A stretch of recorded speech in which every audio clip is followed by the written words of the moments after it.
Hello students, आज की class में हम पॉलिनोमियल्स क्या होते हैं ये समझेंगे। ठीक है। चाहे आप 8th में हो, 9th में हो, 10th में हो या इससे बड़ी कोई क्लास 11th 12th में हो या कॉलेज के अंदर पढ़ रहे हो, आप किसी भी क्लास में हो, मैथमेटिक्स में आपको पॉलिनोमियल पता होना ज़रूरी होता है। ठीक है, तो बेसिक से शुरू करेंगे। सबसे पहले हम देखेंगे इक्वेशंस।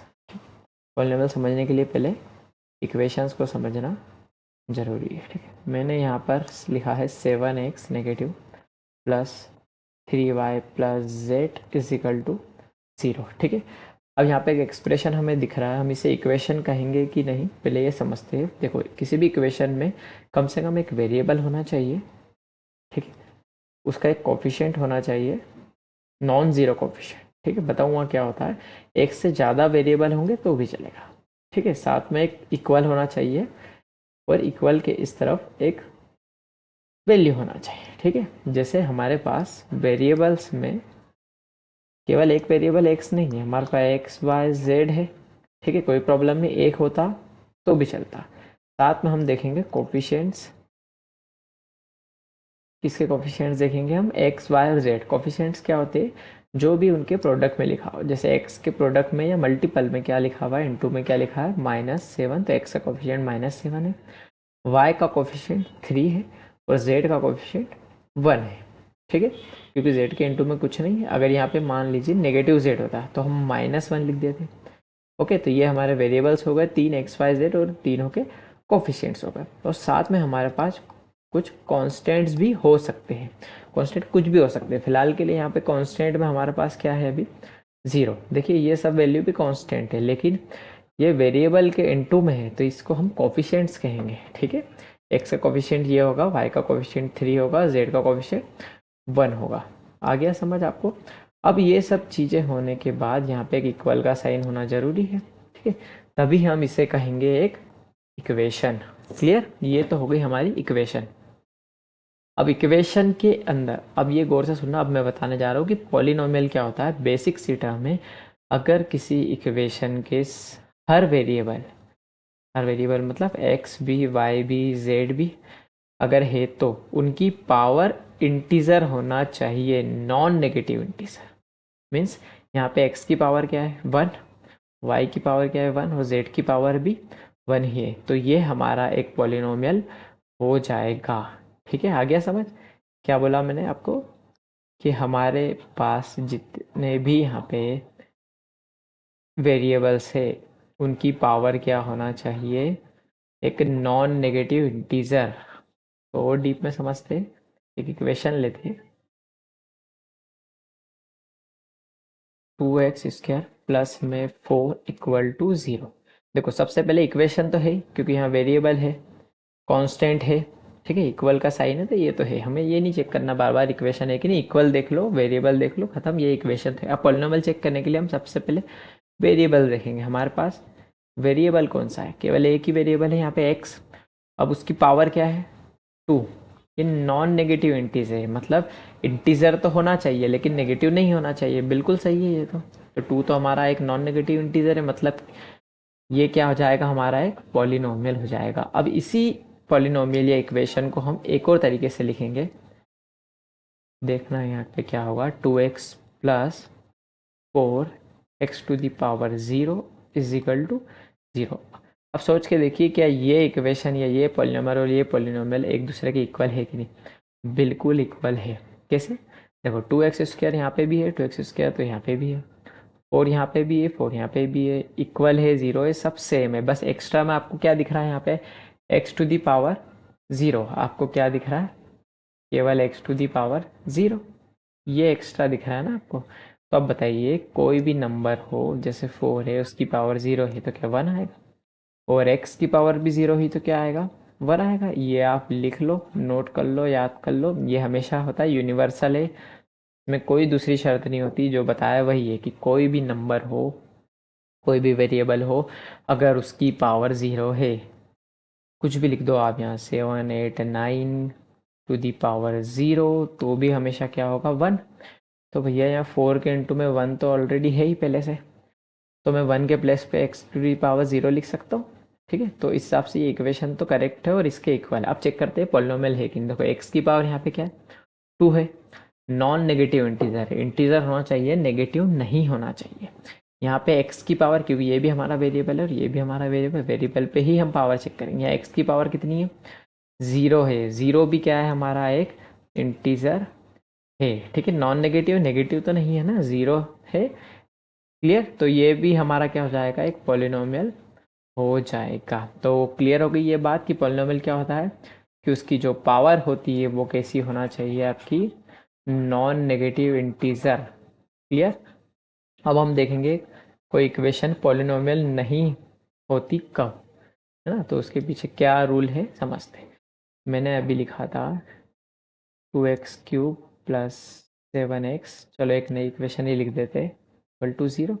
और एक मैं लिखता हूँ 2x³ plus 7x to the power 1/2 equal to 0। ठीक है, अब दोनों को कंपेयर करते हैं। यहाँ x की पावर 3 है, यहाँ x की पावर 1 है, कुछ पावर नहीं दिख रही मतलब 1 है, और यहाँ x की पावर 0 है।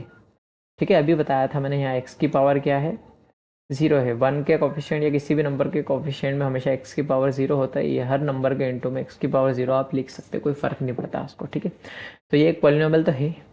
अब इसकी बात करते हैं। देखो यहाँ पे एक पावर इंटीजर है, नॉन नेगेटिव है, कोई दिक्कत नहीं, सेम जैसे यहाँ पे था।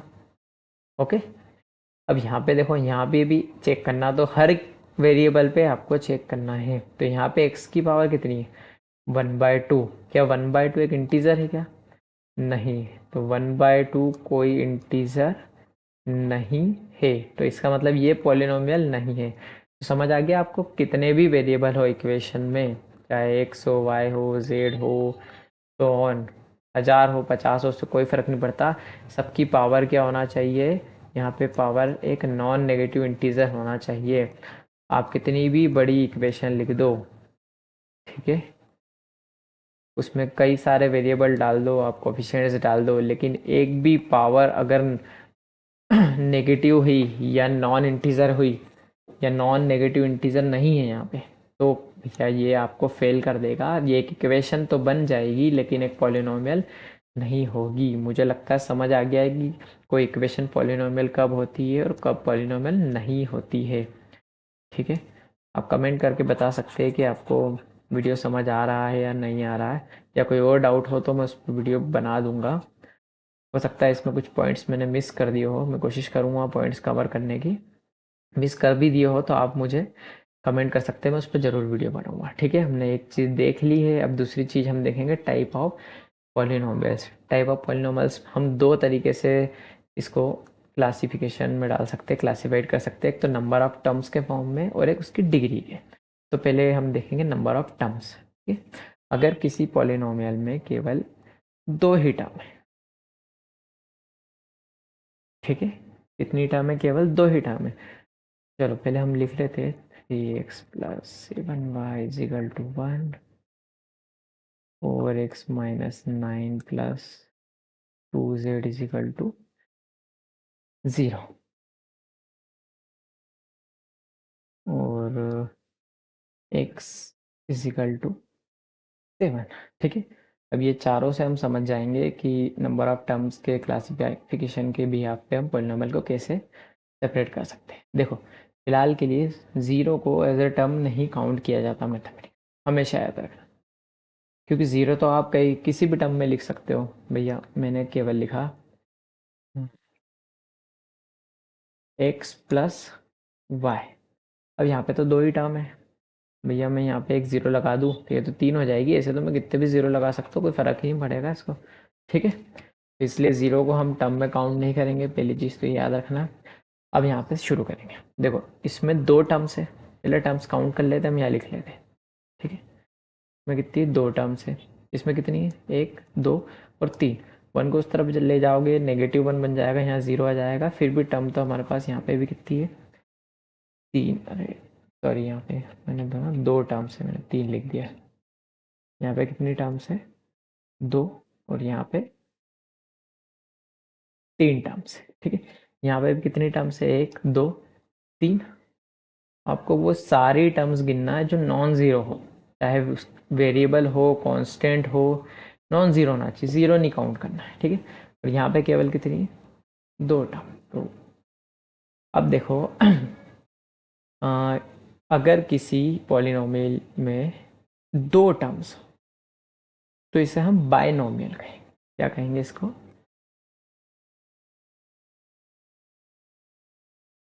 बायनोमियल या बायनोमियल्स, ठीक है। कितनी टर्म्स हो, 2 टर्म्स हो तो बायनोमियल, और अगर 3 टर्म्स हो तो ट्राइनोमियल। क्या कहेंगे हम इसे, ट्राइनोमियल, ठीक है।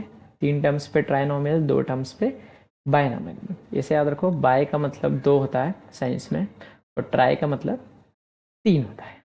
अब यहाँ पे भी 3 टर्म्स है, तो ये भी क्या है, हमारा ट्राइनोमियल है, ये भी ट्राइनोमियल है, और ये हमारा बायनोमियल है। अब यहाँ देखो, एक 2 टर्म्स थी हमारे पास, तो ये क्या हो जाएगा हमारा बायनोमियल। अब एक टर्म्स भी होती है ना, जैसे मैंने लिख दिया। अब एक टर्म्स कैसे डिफाइन करोगे आप, मैंने लिखा y। अब ये कोई एक टर्म्स नहीं प्लेयर, तो ये पॉलिनोमियल नहीं हुआ, क्योंकि यहाँ इक्वल भी नहीं है, ठीक है। तो इक्वल लेना है, और यहाँ पे एक जीरो, जैसे y इक्वल टू जीरो, या y की वैल्यू जीरो हो, x is equal to zero, x की वैल्यू जीरो हो, तो यहाँ एक ही टर्म मैंने अभी समझाया था कि जीरो को काउंट नहीं करना है। देखो यहाँ पे भी 2 टर्म्स हमने जीरो काउंट नहीं किया, नहीं तो 3 टर्म्स लिख देते हम यहाँ पे, है समझ। तो इस तरीके की जो टर्म्स होती है, ठीक है, इसको बोलते हैं मोनोमियल, मोनोमियल्स, ठीक है। तो बायनोमियल में कितनी टर्म्स हो जाएगी, 2, ट्राइनोमियल में 3, और मोनोमियल में 1 टर्म्स हो जाएगी। तो सबसे पहले हमने क्या करा, नंबर ऑफ टर्म्स के बेस पे इसको क्लासिफाइड किया है। ओके, क्लियर है। तो ये हो गया हमारा एक तरीके से बायनोमियल का, सॉरी, पॉलिनोमियल्स का टाइप। अब हम देखेंगे सेकंड वाला, इसको रफ कर देता हूँ मैं।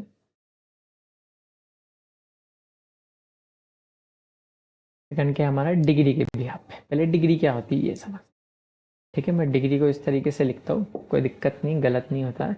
मैं लिखा हाईएस्ट एक्सपोनेंट या हाईएस्ट पावर को हम क्या बोलेंगे, डिग्री।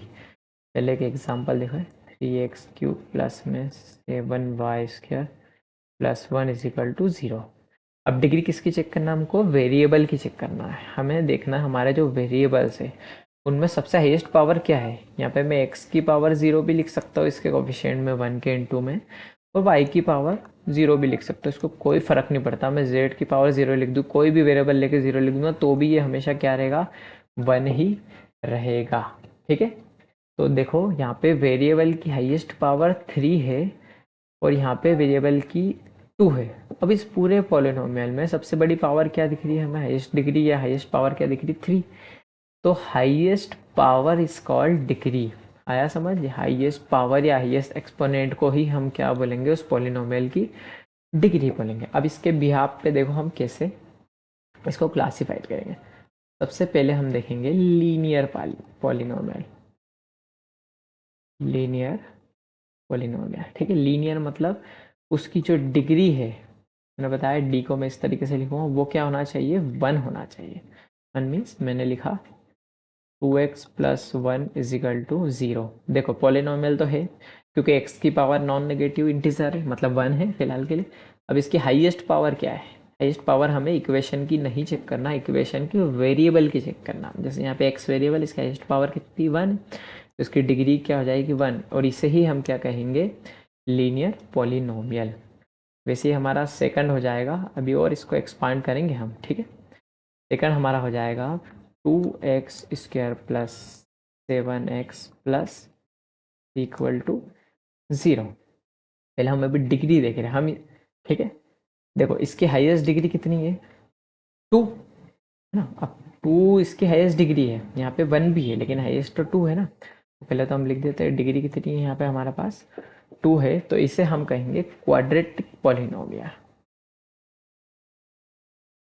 क्वाड्रेटिक पॉलिनोमियल आया समझ। क्वाड्रेटिक पॉलिनोमियल क्या होता है, जिस पॉलिनोमियल की हाईएस्ट डिग्री क्या है, 2 है, उसे हम क्वाड्रेटिक पॉलिनोमियल कहेंगे। क्लियर,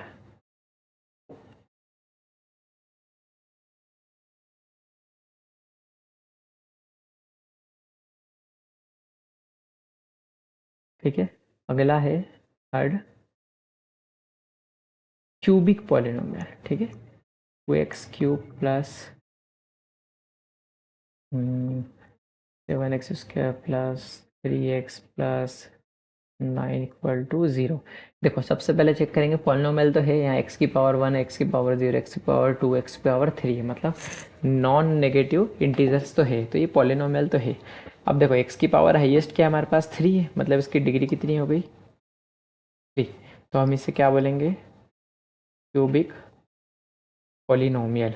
अब इनमें सब में एक कॉमन चीज़ देखो आप, कि अगर मैं इस 2 के प्लेस पे यहाँ 0 लिख देता हूँ, 2 के प्लेस पे क्या लिख देता हूँ मैं 0 लिख देता हूँ, तो ये वाली टर्म तो हट ही जाएगी पूरी।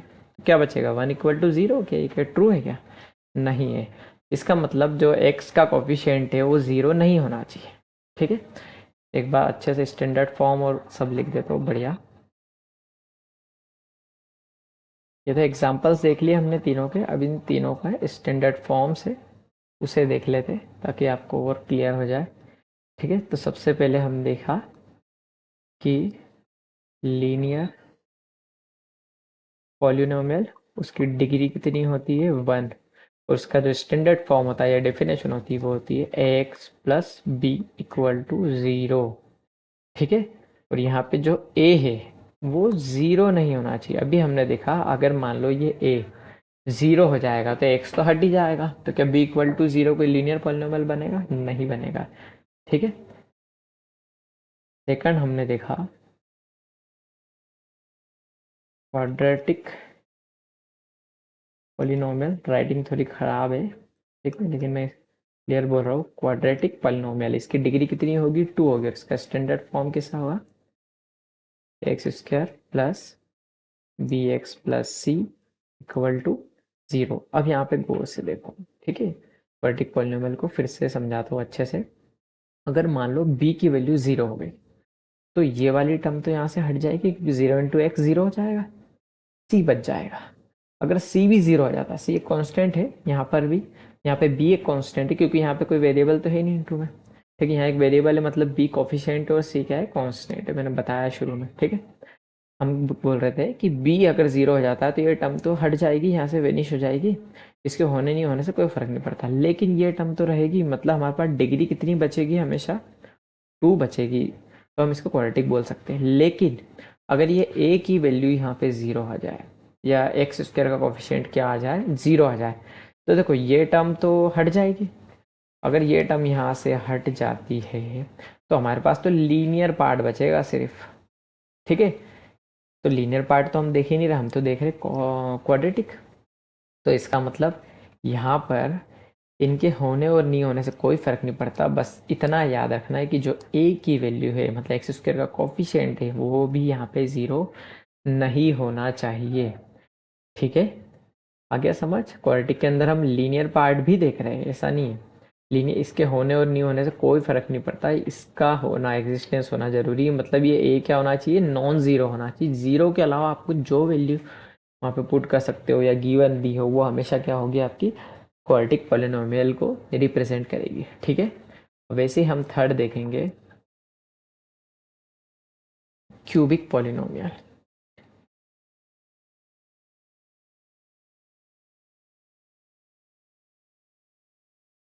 क्यूबिक पॉलिनोमियल स्टैंडर्ड इस तरीके से होगा x³ plus bx² plus cx plus d equal to 0।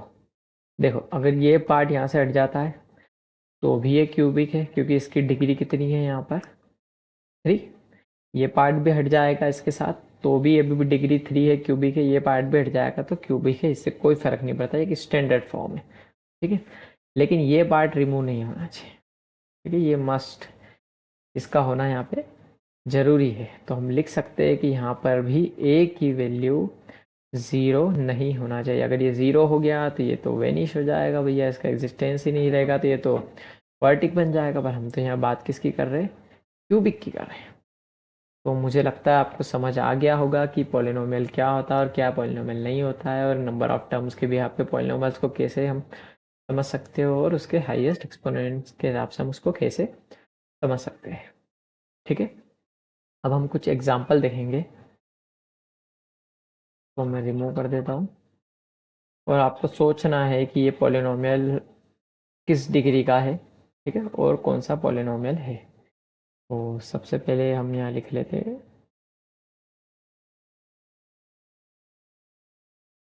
ये फर्स्ट एग्जांपल देखेंगे। तो -7 x⁻³ plus 4x is equal to 0।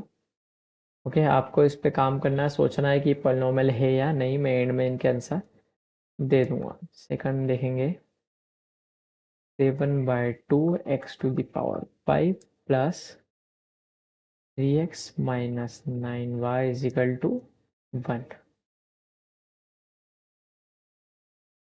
अगर ये 5 में से आपके 4 भी सही जा रहे हैं, इसका मतलब आपको पॉलिनॉमियल का कॉन्सेप्ट समझ आ गया है। बस आपको रिकॉल करना है, एक बार और वीडियो को अच्छे से देखना है और कुछ और एग्जाम्पल पे आपको काम करने की ज़रूरत है। फिर भी आपने अच्छे से कर दिया, अगर 5 में से 4 क्वेश्चन भी आपने सही कर लिए।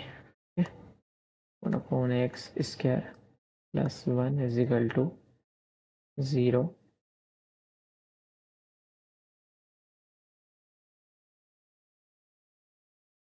1 plus x²/3 is equal to x³ लिखते हैं x⁻⁻4 ऑन में x⁻³ is equal to 1। Okay, तो ये पांचों क्वेश्चन आप सॉल्व कीजिए, इसको समझिए। और अगर आपको ये वीडियो अच्छी लगी है तो कमेंट में बताइए। और अगर कोई मैथमेटिक्स का टॉपिक पढ़ना हो तो वो कमेंट में ज़रूर लिखिए, अपने फ्रेंड्स के साथ शेयर कीजिए, तो आपको पॉलिनॉमियल का कॉन्सेप्ट प्रॉपर समझ आ जाए। ओह, थैंक यू।